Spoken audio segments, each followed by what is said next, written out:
Hello and welcome to Audiobook Connection, behind the scenes with the creative teams. I'm Becky Parker Geist and I'm your host. Audiobook Connection is your place to learn about the audiobook creative process in discussions between the authors, narrators, producers, and post-production teams that bring them all together, as well as guests who have listened to the audiobooks and have questions for the creative teams. This podcast is sponsored by Pro Audio Voices, helping great stories come alive through audiobook production and marketing. Hi, everyone. Thank you so much for joining me. Today, I have with me Joy Imboden Overstreet. She's the author of The Cherry Pie Paradox, The Surprising Path to Diet Freedom and Lasting Weight Loss. Her articles and essays have appeared in a number of national publications, including The New York Times, Working Mother, and Healthline. She currently lives in Portland, Oregon, where she has a busy practice doing personal color analysis and writes a weekly newsletter, Alive with Joy. I also have with me Melanie Carey. She's a Seattle-based audiobook narrator. She earned her degree in theater and worked as an actor on stage before transitioning to audio. Melanie has narrated over 50 titles and is passionate about personal development and creating community through telling stories. Joy and Melanie, thanks so much for being with me today. Thank you. Thanks, Becky. So, Joy, let's start with you. You created the revolutionary Thin Within workshops back in 1975, and this was decades before intuitive eating and many other anti-diet books became popular. Your program focused on mindfulness and a mindset shift instead of what to eat or not to eat. I know it was a big success in the San Francisco Bay Area, but then in 1980, you left. Can you tell us about why you left? I left for several reasons. One was I had resolved my own weight problem and I saw that the business was going well, but I'd also been with women. 90% of our clients were women and 90% of our staff was female.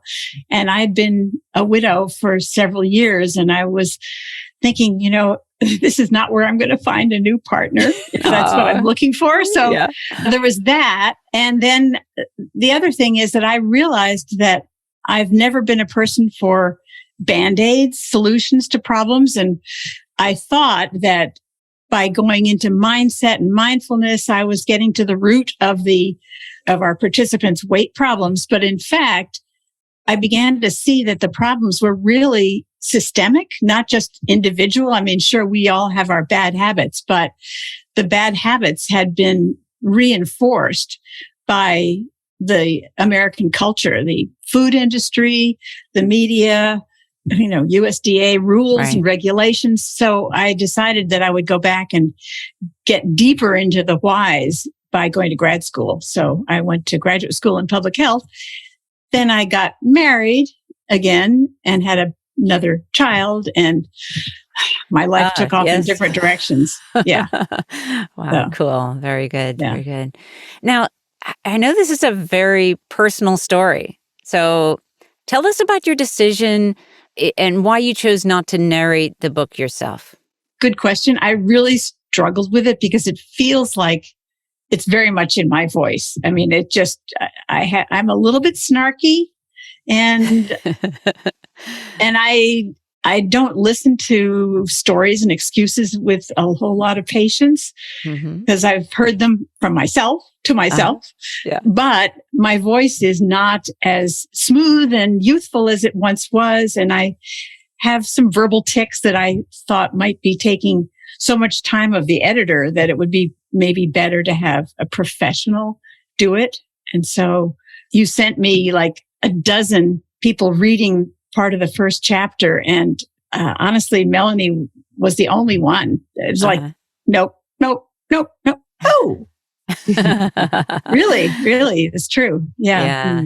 Yeah. I know that can be a really challenging decision for many authors, who feel their story is also very personal. So I appreciate your feedback on that and your response. And Melanie, so I would love to hear from you, like as a narrator, did you have like, were there favorite aspects of the book or favorite parts within it? Yeah, tell me about that. It was such a joy.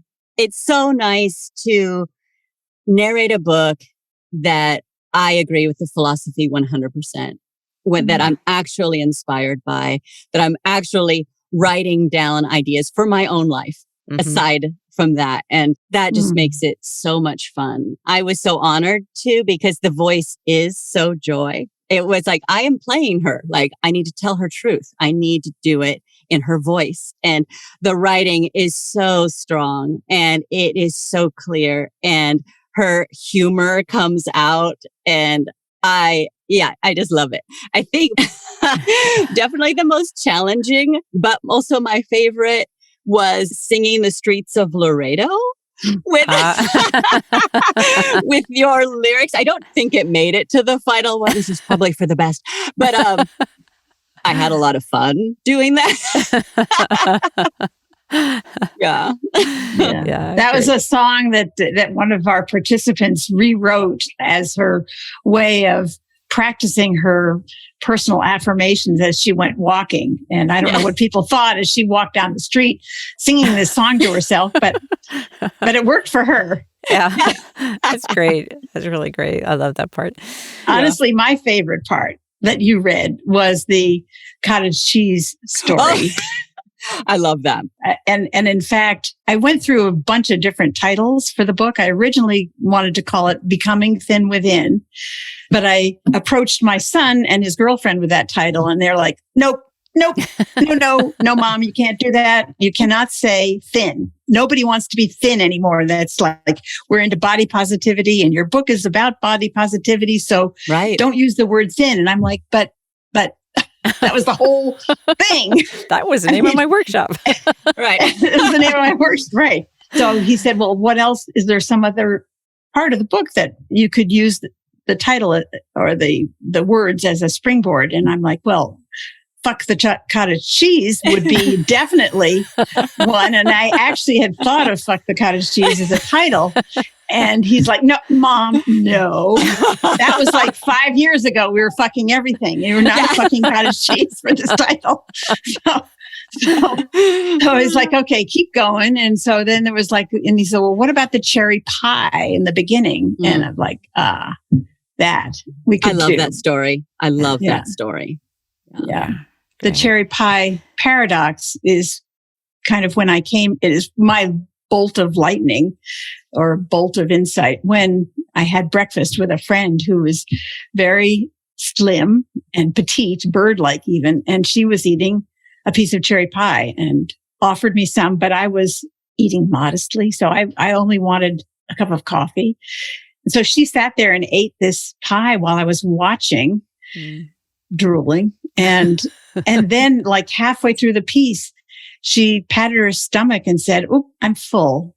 And she pulled the garbage can over her and dumped the remaining part in the garbage can. And I could not believe it, that somebody would throw really good food away without even a second thought. I mean, I'd seen people throw food away before, and that was almost unacceptable. But to see this person throw food away, and as if it was no big deal, I thought to myself, she knows something. I'll have what she's having. Right. She knows something that I don't know, and I want to figure that out because in my diet mind, you just don't throw food away. Right. She had an internal diet that you were, or mindset that. Yes, exactly. I love when a creative project like this starts with a question. It doesn't start with I know something. It starts with she knows something. I want to discover it. Yeah. And I love when that's the impetus that starts something. Yes. That's interesting you say that because I just am finishing up a workbook to go along with the book or the audiobook because people have ahas when they read the book. I mean, it just is, I think there's a lot of aha places in it. And an aha is worth what you paid for it, which is not much unless you actually apply it. And so the workbook is to, I hope, help people actually put into practice some of the ahas they're getting in reading or listening to the book. Yeah. Nice. Yeah. I'm curious, have you had any reader or listener responses that have surprised you at this point? Not so much surprised as pleased that many people realize that it's not just really about food and eating and your weight. It's really a way of approaching a problem. It's a process of problem solving, and it is an approach to life, I think, of waking up. So people have been noticing that, and I am very happy about that. Yeah. The thing that always surprised me, and still with the feedback, is how men take to it so quickly, because men in generally speaking, don't have all the stories and excuses and media stuff, the garbage that women have around eating and weight and diets. And so they see the winning formula and they go, oh, okay, I can do that. That's simple. And then they do it and then they lose the weight. And it's like, that was no big deal. Right. Right. And for women, they have to get through all this garbage, mental garbage. Yeah. Now, you sort of hinted at this, but can you use this process that you outline in Cherry Pie Paradox to resolve other personal problems? Well, I used it to create a course for the Lung Association, quitting smoking. Yes. I use it adapted to teach clutter clearing classes at Clark College, which is a local community. And a lot of the little practices I find myself doing every day. I'm like choosing things that are not just because they're in front of me, but because I actually am intentional. I mean, it's really about being more intentional and discerning with your choices. Right. And that comes up all day long, every day. Right. So, yeah, it changed my way of thinking. Your idea of not a problem, but a project.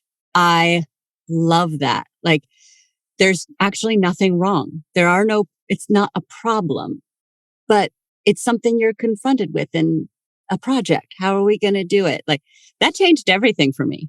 That's so great. Really yes. Yeah. That's great. Well, I think the other thing that is really important in the book is the focus on the positive, because so much of our weight issues, body issues are seeing the problems, and not seeing the other side of it. You know, it's kind of the yin and yang. You cannot have one. You cannot have dark without light. You cannot have light without dark. You cannot be thinking one way without also having the other side of yourself there. And it's so easy and so human to focus on what's not working. I mean, I still do it. The other day I took the Clifton Strengths Finder test, and for the $49 version, you get 34 strengths ranked in the strongest to the weakest. And the idea is that you focus on the 5 strengths and work to use them more and more. My eye goes right to the bottom, to the 34th. It's like, oh my God, they found that thing and I need to work on that thing. Right. Yeah. Joy, I know we added meditations from the book to your website so that your readers, your listeners, and people who come to visit your site can have those as a resource. And that was an important part of the audiobook production process. Can you share some of the challenges and opportunities that you discovered in the process of creating those meditations? The challenges are that the reader of the narrator, the speaker, the leader of the meditation really has to imagine the person in front of them doing the meditation. And so the timing is so tricky. It's like, how long does it take for you to imagine this particular scenario or imagine this feeling or whatever the question is? And some people get it right away and some people are like, and how to do the timing.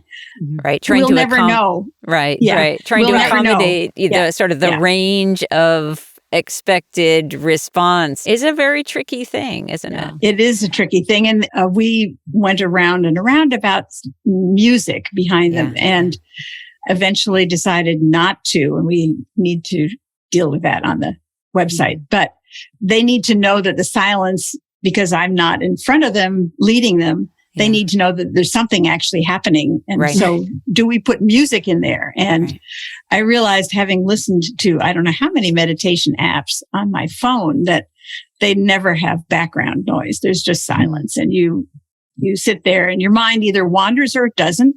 And then somebody, the leader, teacher, whatever, talks again and so forth. And I had to reconcile that. That was a battle, an internal battle for me. Yeah, I know it was challenging and, but sort of wanted to bring it into the conversation because I feel like it's a question that comes up for many authors who are writing sort of in this arena, which is more and more, thankfully, where more and more meditations and this kind of work is included in books and in audiobooks.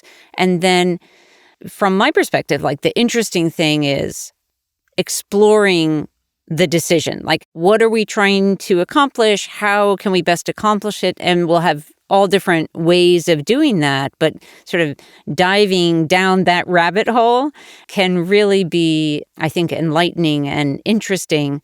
Yes, at times frustrating too, I'm sure, but it's that wrestling with that problem or project. Reframe. Okay. Well, I thought the guided meditations are so important because I think eating and changing our eating and looking within, these are hard things. It's so hard. And we come across our traumas and it's such an individual journey. But a guided meditation, you're also not alone. And I love that. I love that. It's so individual. It's intimate. It's private. But someone's with you.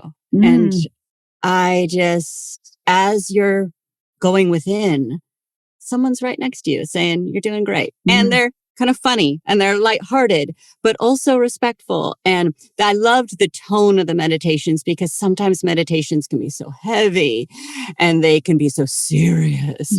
And it is important work. It's vulnerable work, but to also be lighthearted, I just think the tone was just really nice.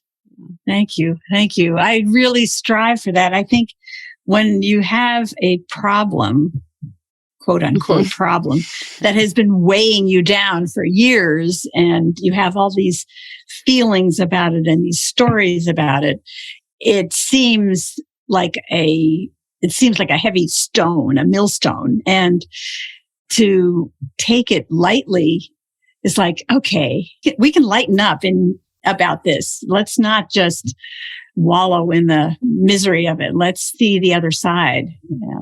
Yeah. I'm glad you felt that. Well, humor's connecting, it brings us in community. And I just think it was always right there when it needed to be, Yeah. Can you tell us anything more about the workbook that you're working on now, or you just finished? Did you finish it? It's got to be typeset. So it's. But the question about the meditation and the workbook is actually very similar because I've done workbooks. I've had workbooks. And the difficulty with workbooks is that they ask a question and then they give you this much space to answer it. Or they give you this much space to answer it. And you're like, you have this much to say, which doesn't fit in the space they gave you, or it just swims in the giant space they gave you. And for me, a Yankee, I hate wasting paper space. Or maybe feeling like you need to fill it up, like you're supposed to have more to say. I should have more to say. And so I decided to give a little space after each question. But then if the person had more to say about it, which I hope they will, then there's like a page number. And in the back, it's like all blank and they can go to page number, whatever, to continue their thoughts. But if they only have a little bit to say, and there's no lines, because some people have big fat handwriting and some people, like my daughter, write like mouse. I don't know, really teeny scratches. So I'm just having spaces and blank space, or maybe dots, like bullet journal dots. Yeah. Nice. What a good idea. Yeah. That's great. But the thing is that there's so many prompts in the book. And if you're listening, it's like, what did she say? Should I write that down someplace? So the idea is that particularly for the people with the audiobook, they have a reference that they can look at. They don't have to grab a notebook and start scribbling right then and there. So, right. That's great. Let's take a short pause. We'll be right back. Does your book have images, meditations, exercises, things that make you question whether it will make a good audiobook or not? At Pro Audio Voices, we have the experience and the expertise to help you navigate through your book project to turn it into an audiobook project that creates a great listener experience and also leverages your audiobook as a marketing asset. No, we're not talking about turning your book into a sales pitch, but we are talking about creating a great listener experience and create for them an opportunity to engage with you further. Further engagement benefits you and your listener. You and your message can have more positive impact in the world, and your readers and listeners get the benefit. Book a discovery call today at proaudiovoices.com. I want to come back to sort of diet culture kind of questions. Regarding diet culture, how far do you think we've come since your work back in the 70s? We've had some pluses and minuses, I'd say. We are more heavier than we have ever been. So something is not working well. The kinds of diets, so there's much more body positivity. That is great. There are celebrities who are saying, I'm large and I love myself and I love my life. And that's fantastic. So it's much more acceptable to be the size you are. But the diet, we're still dieting. We have diet apps. We have intermittent fasting. We have keto. We have gluten-free. We have all these different diets. Yeah. And we even have a new term I learned, orthorexia. So you've heard of anorexia, which is anorexia. Yeah. Orthorexia is right diet. In other words, eating right. And so you're just as obsessed as you were about losing weight, but instead you're, obsessed about, do I have all the vitamins and the minerals in my system that I need, and too much fat or too little this, and so we're still obsessing and it still takes a lot of energy and time and thought, and we could be using that some other way. Yeah. On the other hand, body positivity. I just watched the movie with Emma Thompson called Leo Grand, in which she is naked at the end, and she's 63 years old, and she is not a shapely woman, or she is shapely, but it's just not the ideal shape that we would like to see her as an actress that famous. And I think the next barrier is age-related body positivity. Accepting the wrinkles and the sags and the bags that go along with being an older person. Yeah. And over the years, I don't even know if this is an appropriate term, but I'll use it because we're familiar with it. Have you had any backslides over the years of sliding back from where you were holding the ideal, holding the banner, mindful, and then felt like, Yeah. During the first year or so that I was working on it, I had lots of backslides. And I mentioned in the book thinking of myself as being a rocket ship, and a rocket ship heading for the moon has this inertial guidance system. And when the rocket ship wobbles off course, as it tends to do a little bit, the system just puts in a correction. No big deal. Just correction. And the difference between a rocket ship and a human being who looks for all the mistakes is when I eat 2 donuts, I'm like, it's all lost. I might as well eat the entire box of donuts. And so I had some episodes like that where I just said oh no, the shame and blame is just not working here. Just get back on track and explore what went wrong. do a little postmortem without the shame and blame, without the feeling all is lost. It's just a lesson. I mean, every failure is an opportunity to learn something. Yeah. And there are times when I eat standing up, and there are times when I eat more than I want to, but throwing food away is like, I can do that now. I can do that. Even the last bite of something really fabulous, I can do it. Mm-hmm. And that's a shift. Yeah. Yeah. Mm-hmm. How would you say Cherry Pie Paradox is different from the jillion other diet or anti-diet books that are out there? I think it's different in that it's the step-by-step process that actually works. It's like a journey that works you from where you are today through all the muck. I mean, there's the first few chapters are a lot of muck and unpleasant experiences and stories, and then introducing yourself to other possibilities, and then practicing all the tools and eventually getting to where you're going. The other thing is that the focus of the book, so it's a process with a lot of practices and self-discovery. I don't really tell you that you should, what you should learn or what you should see, or, it's, you discover this for yourself through the work. The goal, many books end with the goal of your reaching whatever the goal was, that now I've lost 60 pounds, or I weigh 127, whatever the goal is. And I know that that's not important. That what's important is that once you reach that, you'll be, it'll be great, exciting. The angels will sing, and then they'll stop singing because life continues. And, and nothing, the prince has not yet shown up after all, And so the thing to think about is like, why is this important? Why do I care about losing 60 pounds? Or why do I care about weighing 100? Why am I doing this? And the reason that I'm doing this is to free the energy that I've had in this weight problem for all these years to do something else, to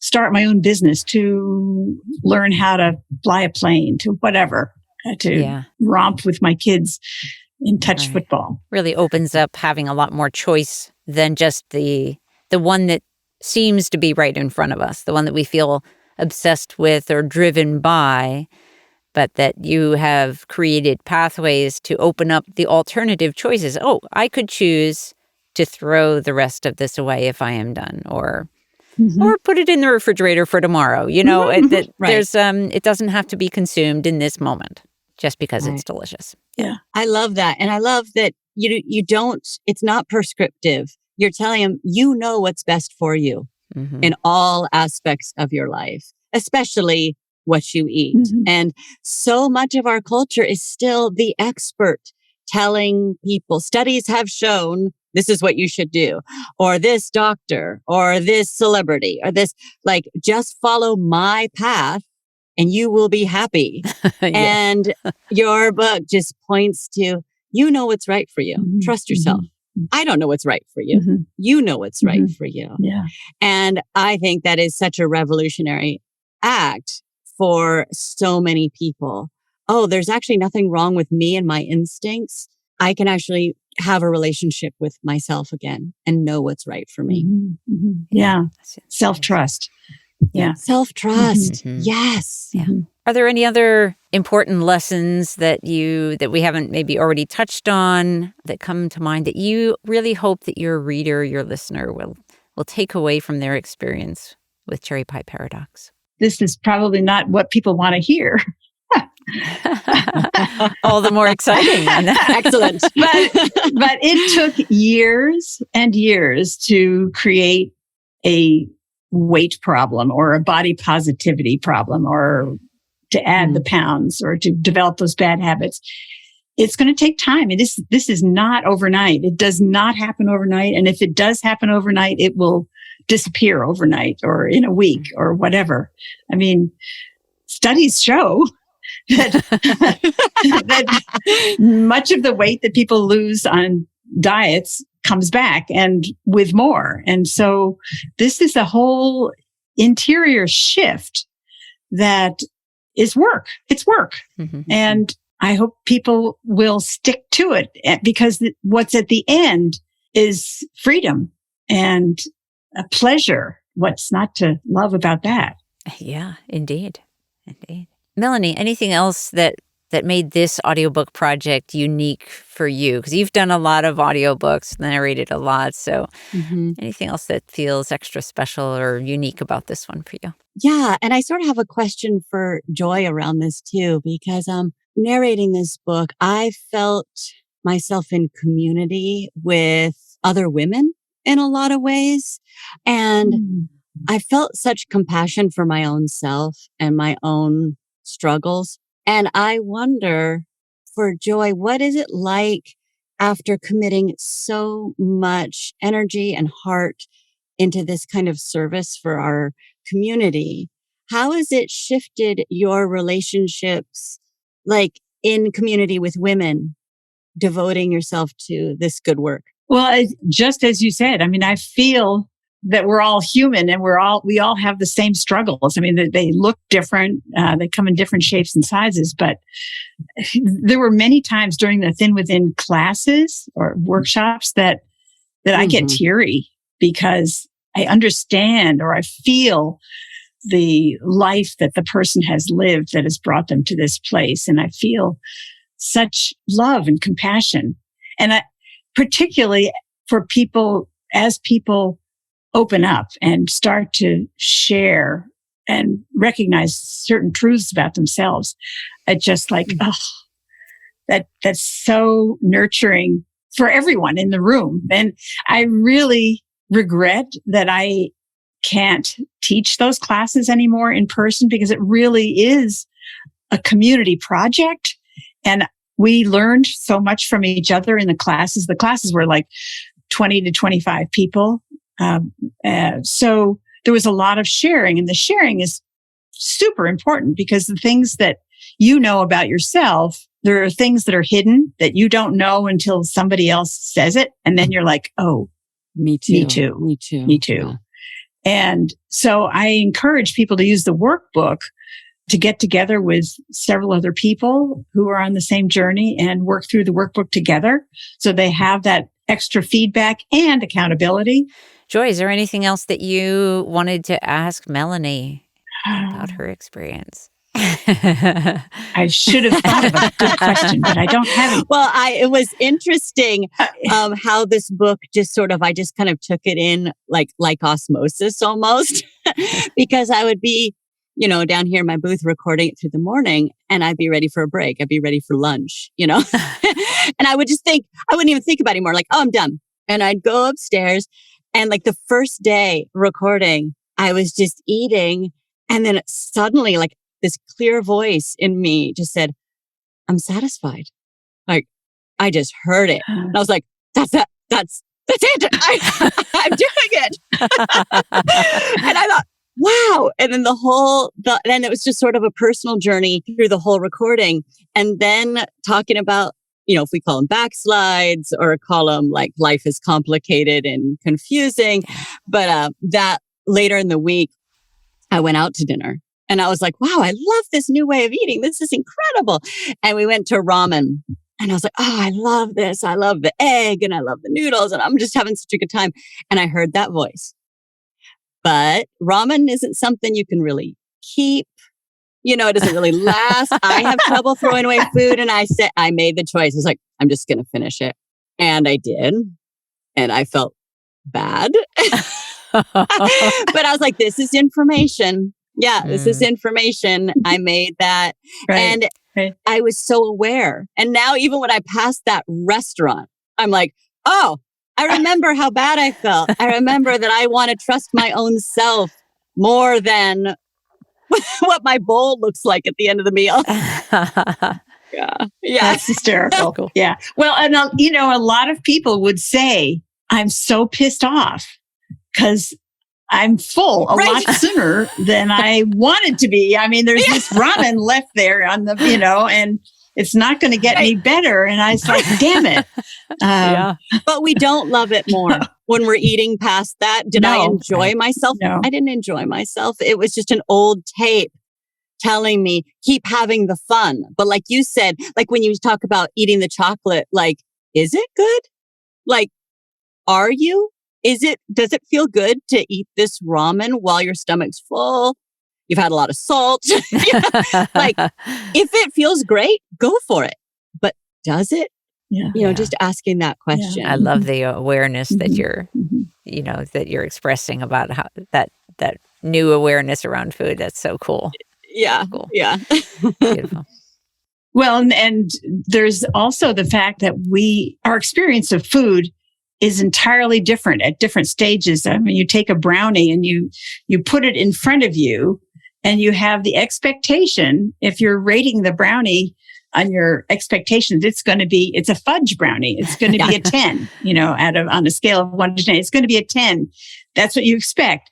And so you take the first bite and it's pretty good. It's like 8, maybe. And then maybe it goes up or down a little bit. And then maybe halfway through, it's like a 6. And maybe at the end, it's still a 6, or maybe it's even a 4, because your mouth is bored. It's had the same thing over and over. And then perhaps after you've done and you've waited a few minutes, you have an aftertaste that is like a 2. It's kind of sour in there. And it's like, and this is the same brownie. It's different all the way through. And yeah, that was sort of fun because like I had that same experience of, I don't get to eat as much as I used to because I now know it's not as much fun, but it just leaves like I look forward to the next meal and I want more variety. I don't just want more of one big whole thing, but like you said, we get bored. I want a different taste. Like dinner will look different than lunch, and I'll be ready for it. There was a point when in the early stages that I realized that I was really ticked off because I wanted to eat more things, more things, more different things. And I realized that 1/3 of my meals every day was the same. I had the same breakfast every single day, every single day. And it's like, that's an interesting thing to learn or to notice. Yeah. So I could, eat pie for breakfast or pizza or whatever. Yeah. Well, as we wrap up, I just thought I'd give you a chance, Joy, if you want to tell us. I understand now you're a color consultant. You have an active, busy practice here in the Portland area. You want to tell us anything more about what you're up to these days? Well, I mean, I left Thin Within in 1980, and so I'm 82, and so I've had a lot of years. See, I was 40 when I left. So I've had 42 years since then to do a variety of other things. And so on to different things. And my last 10 years or so, I've been a color consultant and because I love color. And that's great. Why not? And I love helping people. And it's a wonderful, intimate process with my clients. It takes 2 or 3 hours and I get to be helpful and nice. Yeah.